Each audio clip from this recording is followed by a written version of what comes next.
পাটিসাপটার পর কাল বাড়িতে বানানো হয়েছিল দুধ পুলি। এটা বানানোর ঝামেলার জন্য সব সময় এটা লাস্টে বানানো হয়, কিন্তু হলে কি হবে, the wait is always worth it. যেমন তার রূপ তেমন তার স্বাদ। এর জন্য প্রথমেই একটি পাত্রে নিয়েছি 4 কাপ সিদ্ধ চালের গুঁড়ি। স্বাদ মতো লবণ দিয়ে অল্প অল্প করে গরম চাল দিয়ে চাল গুঁড়িটা মাখিয়ে একটা ডো তৈরি করে নিয়েছি। গুড় দিয়ে তৈরি নারকেলের এই ছাইটা আগে থেকেই বানিয়ে রেখেছিলাম। এবার চাল গুঁড়ির ওই ডো থেকে অল্প অল্প করে লেচি কেটে হাতের সাহায্যে গোল করে অল্প অল্প করে প্রেস করে স্পেস তৈরি করে ওই নারকেলের পুরটা ভেতরে ভরে দুদিকের মুখ হাত দিয়ে চেপে বন্ধ করে ডিজাইন দিয়ে দিয়েছি। ডিজাইন চাইলে নাও করতে পারেন।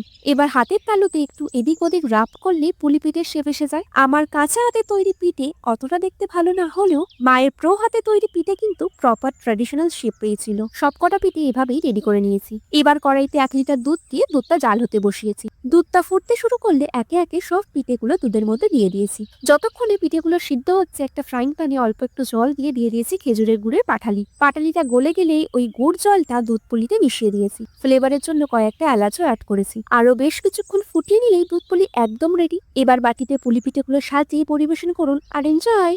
গরম গরম খান বা ঠান্ডা করে খান, এর স্বাদ অসাধারণ। For more videos like this subscribe my channel.